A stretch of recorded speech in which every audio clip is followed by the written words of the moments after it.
जय हिंद साथियों, मैं सूरज कुमार आपका अपनी YouTube channel fast India 5213 history class में आप सभी साथियों का स्वागत करता हूं।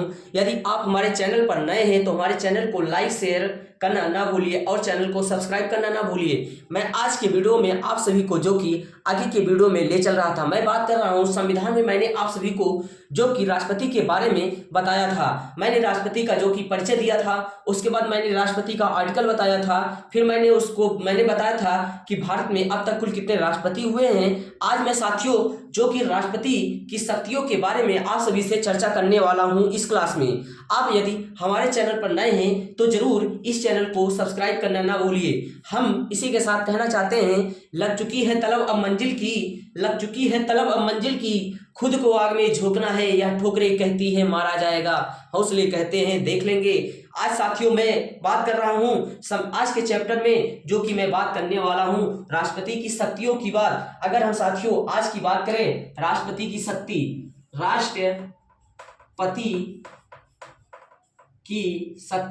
राष्ट्रपति की शक्ति के बारे में आज मैं बात करने वाला हूं। राष्ट्रपति की शक्ति की अगर हम बात करें तो आर्टिकल नंबर जो कि अनुच्छेद 53 यह कहता है कि भारत के कार्यपालिका शक्ति किसमें निहित होगी, तो कार्यपालिका शक्ति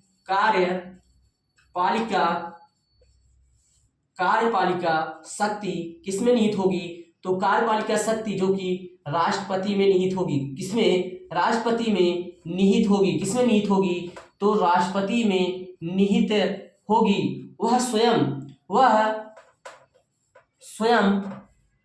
वह स्वयं या अपने अधीनस्थों के माध्यम से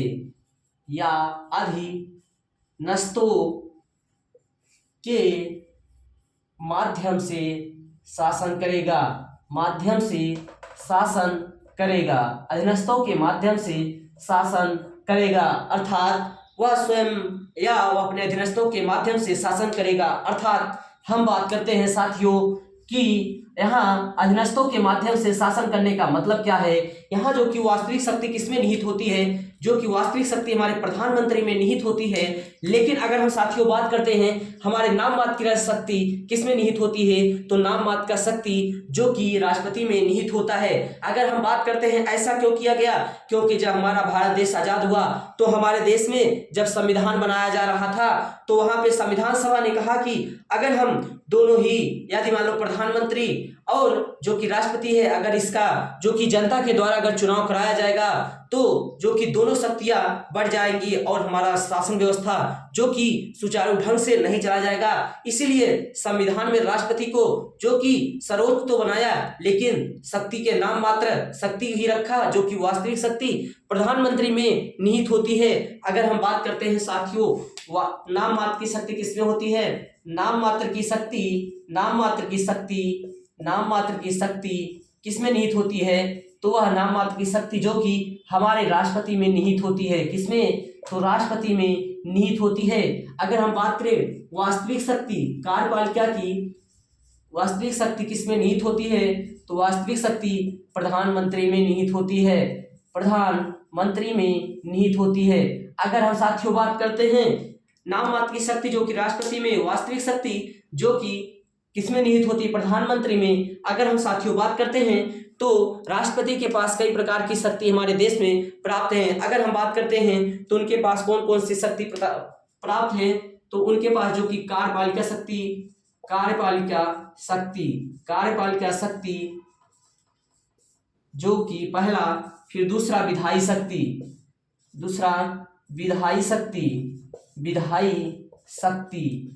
तीसरा न्यायिक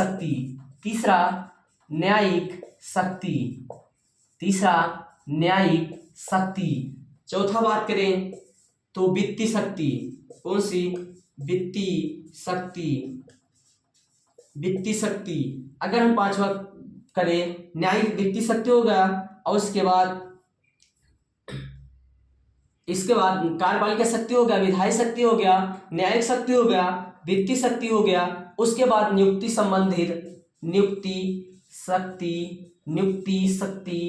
संबंधी जो कि अधिकार हमारे राष्ट्रपति को प्राप्त है। अगर हम साथियों बात करते हैं जो कि कार्यपालिका शक्ति कार्यपालिका शक्ति, विधायी शक्ति, न्यायिक शक्ति, वित्तीय शक्ति, नियुक्ति संबंधी अधिकार। अगर हम बात करते हैं साथियों तो कार्यपालिका शक्ति जो कि हमारे राष्ट्रपति से क्या प्राप्त है साथियों, तो हम बात करते हैं कार्यपालिका शक्ति जो कि हमारे राष्ट्रपति में निहित है। आइए हम जानते हैं कार्यपालिका शक्ति, पहले हम इसके बारे में समझते हैं। कार्यपालिका शक्ति जो कि कार्यपालिका शक्ति, अगर हम बात करें कार्यपालिका शक्ति में क्या पढ़ेंगे पहले साथियों। अगर हम बात करते हैं कार्यपालिका शक्ति जो कि हमारे राष्ट्रपति में निहित होती है, अगर हम बात करते हैं तो आर्टिकल नंबर जो कि 62, आर्टिकल नंबर 62 में क्या कहा गया है, आर्टिकल नंबर 62 में कहा गया है साथियों, यदि हमारे देश में कोई भी राष्ट्रपति है, यदि वह अपने पद पर रहते हुए उसकी मृत्यु हो जाती है तो जो कि आने वाला समय जो कि उसके राष्ट्रपति के रूप में जो कि उपराष्ट्रपति है कार्य करेगा और शीघ्र ही 6 महीने के अंदर जो कि चुनाव करा लिया जाएगा। चुनाव कराने के बाद यदि कोई भी नया राष्ट्रपति आता है तो अपने पद की जो कि शपथ लेने तक 5 वर्ष तक जो कि वह शासन करेगा। अगर हम बात करें तो आर्टिकल नंबर 62 में जो कि आकस्मिक निधि में यदि राष्ट्रपति की मृत्यु हो जाती है, राष्ट्रपति की मृत्यु हो जाती है तो शीघ्र 6 महीने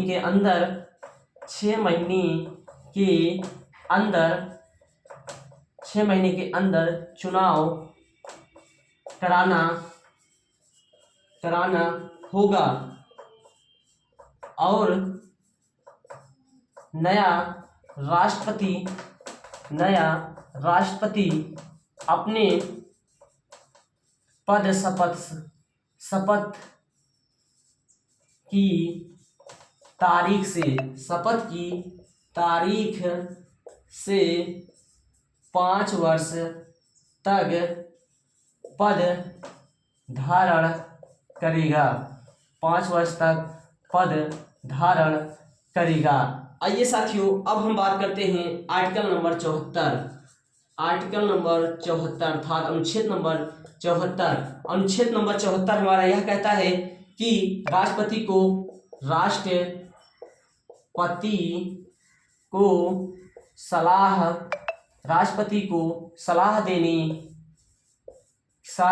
सलाह देने के लिए एक मंत्री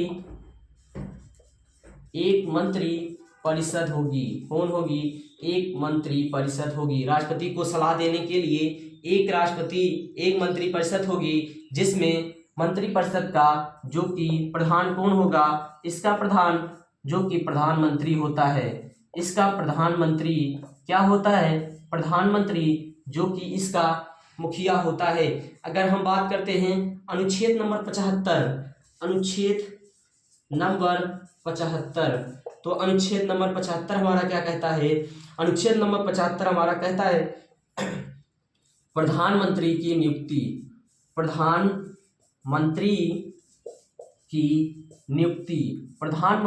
नियुक्ति करने से संबंधित क्या है कि जो मंत्री, जब हमारा चुनाव होता है तो उसमें से जो संसद दल का नेता होता है, संसद दल का नेता ही क्या होता है?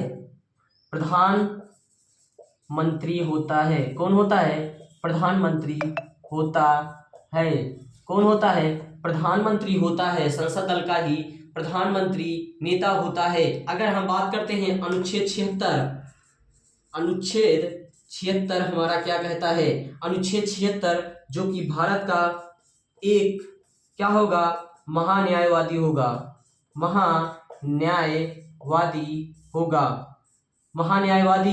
जो कि हम आगे के चैप्टर में पढ़ेंगे। आइए अब हम आगे साथियों बात करते हैं अनुच्छेद नंबर जो कि 77, जो कि अंतर्राष्ट्रीय जो भी कार्य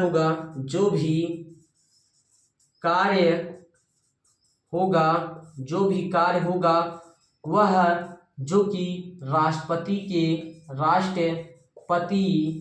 के नाम से होगा।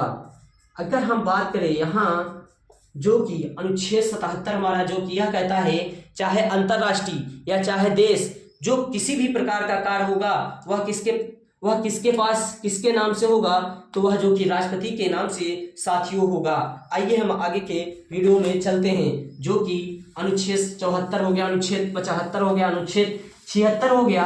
अब आगे के वीडियो में हम बात करते हैं जो कि अनुच्छेद 78, अनुच्छेद नंबर 78। अनुच्छेद 78 हमारा क्या कहता है, राष्ट्रपति जो कि प्रधानमंत्री से कहता है कि वह समय समय पर जो कि अब क्या आप काम कर रहे हैं जो कि उसे अवगत कराएंगे। राष्ट्रपति प्रधानमंत्री का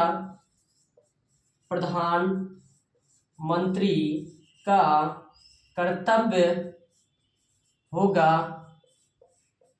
कि कौन सा कार्य हो रहा है उसे राष्ट्रपति को अवगत कराए। अब साथियों मैं बात करता हूं अनुच्छेद नंबर 85, आर्टिकल नंबर 85। अनुच्छेद 85 क्या कहता है, तो वह सत्र को बुला सकता है, सत्र आहूत कर सकता है, सत्र आहूत और सत्रावसान कर सकता है। अगर हम साथियों बात करते हैं तो आर्टिकल नंबर 85 क्या कहता है कि राष्ट्रपति हमारे देश में क्या करता है, सत्र को बुलाता है और सत्र को क्या करता है, वितरित करता है। अर्थात जब चुनाव होता है तो प्रधानमंत्री जो कि क्या करता है, सत्र को बुला देता है। जब उसके बाद संसद को भंग हो जाता है तो कहते हैं राष्ट्रपति कि पुनः जाओ और पुनः चुनकर क्या हो, संसद में आओ। आर्टिकल नंबर हम अब बात करते हैं जो कि 76, आर्टिकल नंबर 76। इसमें आर्टिकल नंबर 86 जो कि विशेष अभिभाषण अर्थात जब हमारा लोकसभा का चुनाव होता है तो जो उसकी पहली सत्र होती है जो कि उसमें जो कि विशेष अभिभाषण कौन देता है, तो कि जो कि विशेष अभिभाषण जो कि कौन देता है, विशेष अभिभाषण जो कि राष्ट्रपति देता है। आर्टिकल नंबर जो कि 87 इसमें अभिभाषण है, इसमें अभिभाषण जो कि कैबिनेट द्वारा तैयार किया जाता है, ठीक है। आइए अब साथियों हम जानते हैं जो कि आर्टिकल नंबर अनुच्छेद नंबर 108, अनुच्छेद 108 हमारा क्या कहता है, अनुच्छेद हमारा 108 कहता है कि जो कि संयुक्त अधिवेशन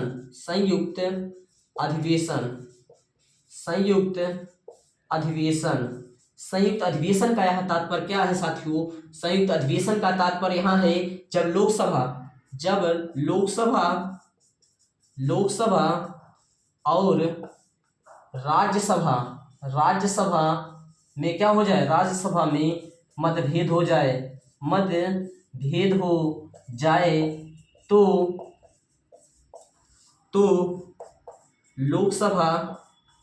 लोकसभा अध्यक्ष के कहने पर संयुक्त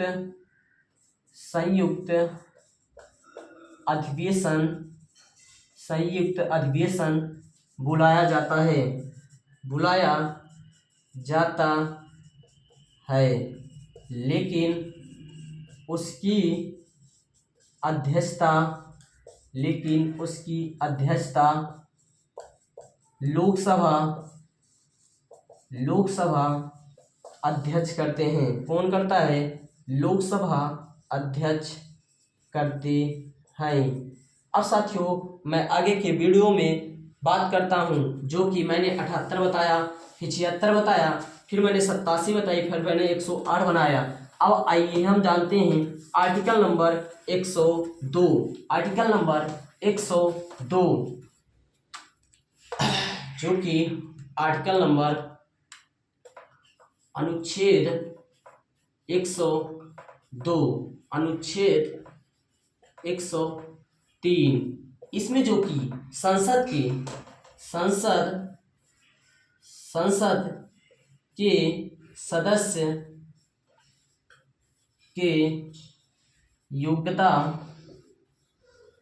का निर्धारण करता है अथा निर्धारण करने का तात्पर्य यह है कि उसकी योग्यता और अयोग्यता का निर्धारण कौन करता है? राष्ट्रपति करता है। लेकिन योग्यता का निर्धारण जो कि चुनाव आयोग की सिफारिश पर क्या करता है? योग्यता का निर्धारण करता है। आइए साथियों अब हम बात करते हैं जो कि राष्ट्रपति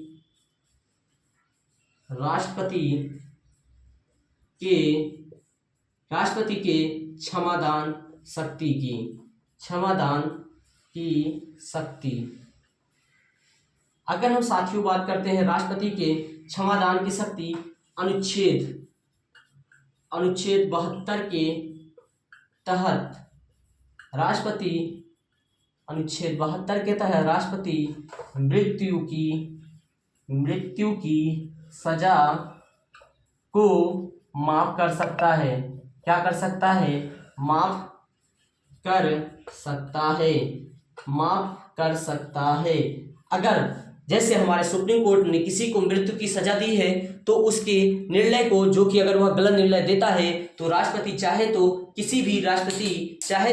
मृत्यु की सजा को क्या कर सकता है? मृत्यु की सजा को जो कि साथियों क्या कर सकता है? मृत्यु की सजा को जो कि क्या कर सकता है? माफ कर सकता है।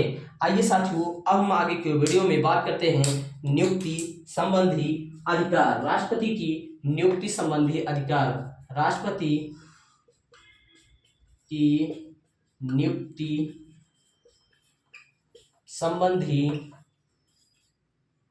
संबंधी अधिकार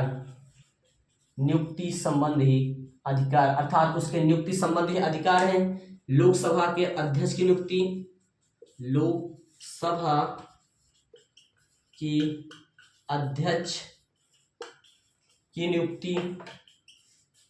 नियुक्ति। दूसरा यूपीएससी के अध्यक्ष की नियुक्ति।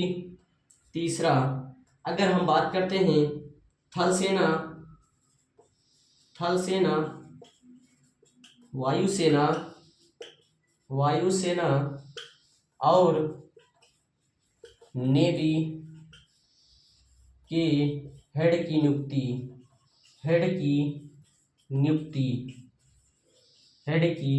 नियुक्ति। अगर हम बात करें सुप्रीम कोर्ट के मुख्य न्यायाधीश की नियुक्ति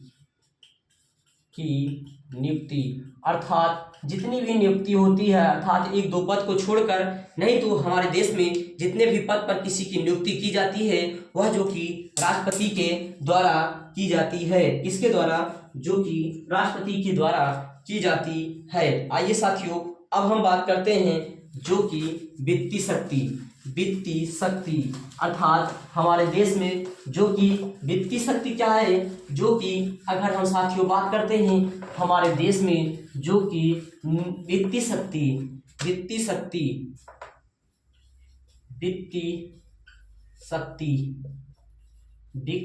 शक्ति क्या होती है हमारे देश में? अनुच्छेद 352, अनुच्छेद 356, अनुच्छेद 360 इसमें क्या है, राष्ट्रपति के जो कि वित्तीय शक्ति में क्या है, पहला जो कि आकस्मिक निधि। अगर हम बात करते हैं अनुच्छेद 52 में, यदि क्या होता है, अनुच्छेद 300 पहले 56 में देखते हैं। अनुच्छेद 356 हमारा क्या कहता है, अनुच्छेद 356 राष्ट्रपति शासन। राष्ट्रपति शासन, राष्ट्रपति शासन का मतलब है यदि राज्यपाल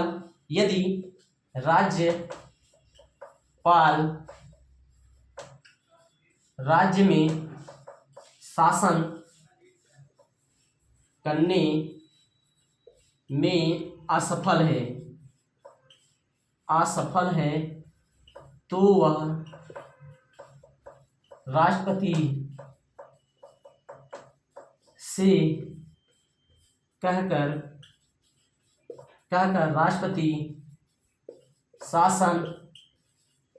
राष्ट्रपति शासन लगा सकता है।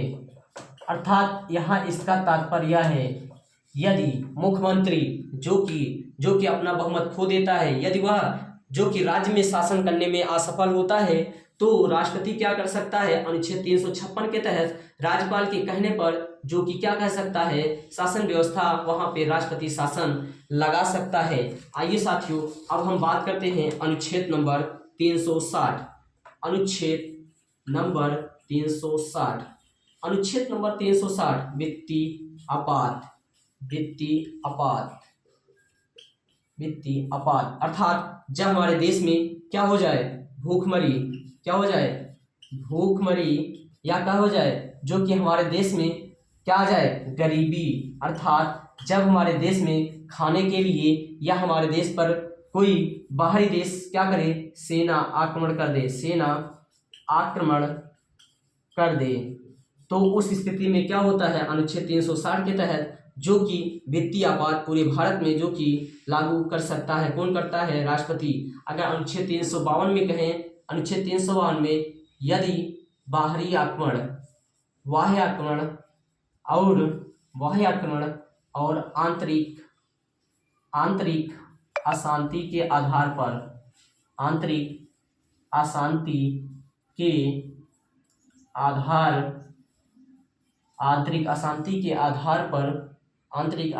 आधार पर जो कि क्या होता है, जो कि राष्ट्रपति शासन लगा सकते हैं। आइए साथियों, अब हम आगे के वीडियो में बात करते हैं, जो कि मैंने वित्तीय संबंधी अधिकार पढ़ा दिए। अब आगे हम बात करते हैं साथियों, जो कि वीटो संबंधी अधिकार। वीटो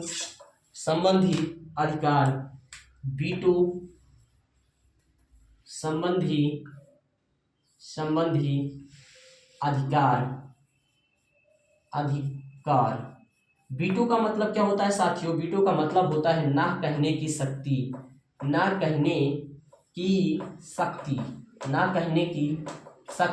अर्थात अनुच्छेद 111 में जो कि वीटो शक्ति किसको प्राप्त है, वीटो शक्ति राष्ट्रपति को प्राप्त है। किसको, राष्ट्रपति को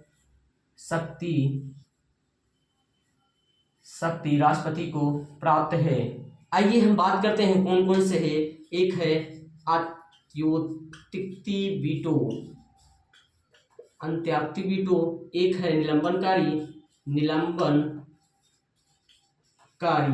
एक है हमारा जो कि एक हो गया अत्यधिक, एक हो पॉकेट वीटो। क्या है, पॉकेट वीटो इसको बोलते हैं। अगर हम बात करें, इसे बोलते हैं absolute veto, ABSOLUTE, absolute veto. इसको अगर हम बोले तो इसे बोलते हैं सस्पेंसिव, SUSPEN, सस्पेंसिव वीटो। इसको बोलते हैं pocket veto, POCKET, pocket veto. आइए हम जानते हैं अत्यधिक वीटो क्या होता है। जब हमारे देश में क्या होता है, जो कि इसमें क्या होता है, यदि जो कि एक बार जो कि क्या बोलते हैं, इसके बाद जब किसी भी बिल को भेजा जाता है, इसमें साधारण बिल को, जो कि इस पे हाँ कह सकता है या उसको ना कह सकता है, इसमें क्या होता है, सामान्य वीटो होता है। क्या, सामान्य वीटो या सामान्य वीटो होता है। अर्थात इसमें क्या होता है, इसमें क्या कर सकता है, इसमें शक्ति को क्या हो, निलंबन कार्य में, जो कि अगर संसद एक बार क्या करती है, संसद एक बार किसी भी बिल राष्ट्रपति के पास जाता है, राष्ट्रपति के पास जाता है तो राष्ट्रपति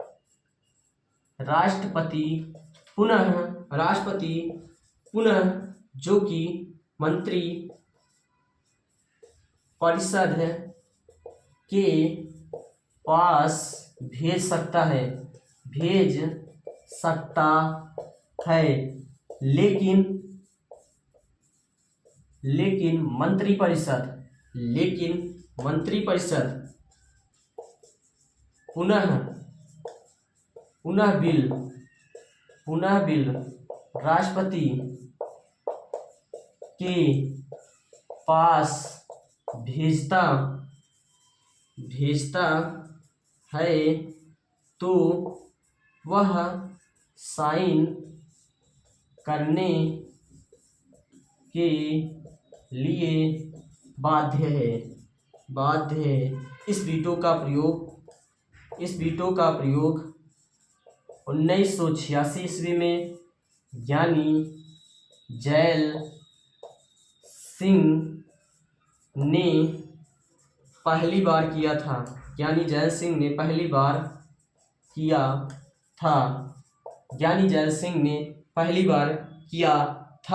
आइए साथियों, अब आगे के वीडियो में मैं बात करता हूं, जो कि आर्टिकल नंबर पॉकेट वीटो क्या होती है। पॉकेट वीटो जो कि क्या होती है, पॉकेट वीटो क्या होती है। पॉकेट वीटो राष्ट्रपति के पास कोई बिल जाता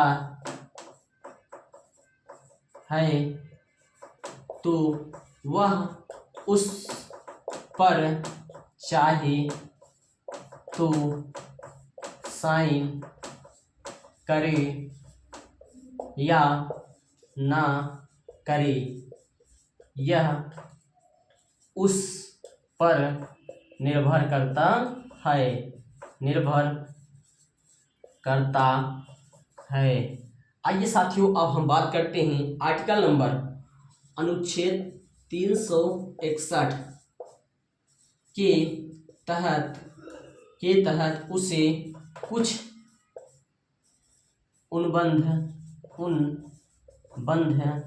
प्राप्त है। आर्टिकल नंबर जो कि 361 के तहत उसे यह अनुबंध प्राप्त है कि उसे जो कि पद पर रहते हुए किसी भी न्यायालय में जो कि बताना नहीं पड़ेगा यह कार्य हमने किया है। तो आर्टिकल जो कि हमें बताता है राष्ट्रपति और राज्यपाल जो कि किसी भी न्यायालय में उन्हें नहीं बुलाया जाएगा, क्योंकि वास्तविक शक्ति किसमें निहित होती है, क्योंकि वास्तविक शक्ति जो कि प्रधानमंत्री में निहित होती है। जो कि राष्ट्रपति हमारा क्या होता है, राष्ट्रपति जो कि हमारा नाम मात्र का जो कि वास्तविक शक्ति होती है। कभी भी आपको यह नहीं देखने होगा कोई काम अगर हुआ है तो इस समय राष्ट्रपति थे, उस समय जो कि प्रधानमंत्री को ही कहा जाता है कि इनके शासनकाल में यह हुआ था। आइए साथियों, अब हम आगे के वीडियो में बात करते हैं, जो कि आर्टिकल नंबर 71 अनुच्छेद 71। अगर राष्ट्रपति और उपराष्ट्रपति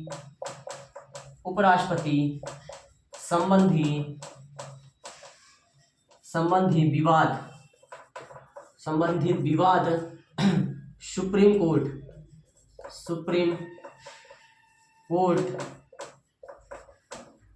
कोर्ट निर्णय करता है। अर्थात सुप्रीम कोर्ट इन दोनों का जैसे सुप्रीम कोर्ट राष्ट्रपति उपराष्ट्रपति से चुनाव संबंधी विवाद को कौन सुनता है, तो हमारा अनुच्छेद 71 सुनता है। साथियों, मैंने जितना भी संबंधित राष्ट्रपति से संबंधित जो भी कोई विवाद पूरा मैंने लगभग जो कि नियर अबाउट सभी पढ़ा दिया है। राष्ट्रपति संबंधित जितने अनुच्छेद थे, राष्ट्रपति की शक्ति, राष्ट्रपति को आपातकालीन वित्तीय शक्ति, जो कि मैंने सारा चीज आप लोगों को पढ़ाने की यहाँ कोशिश की है। अगर कुछ भी छूटा है तो आप हमें कमेंट करके बताएं कि आपको अब आगे क्या इसमें जो भी प्रश्न है आप हमें कमेंट करें, मैं आपके कमेंट का जरूर जवाब दूंगा। यदि साथियों आप हमारे चैनल पर नए हैं तो आप हमारे चैनल को लाइक शेयर और चैनल को सब्सक्राइब करना ना भूलिए। इसी के साथ जय हिंद, जय भारत।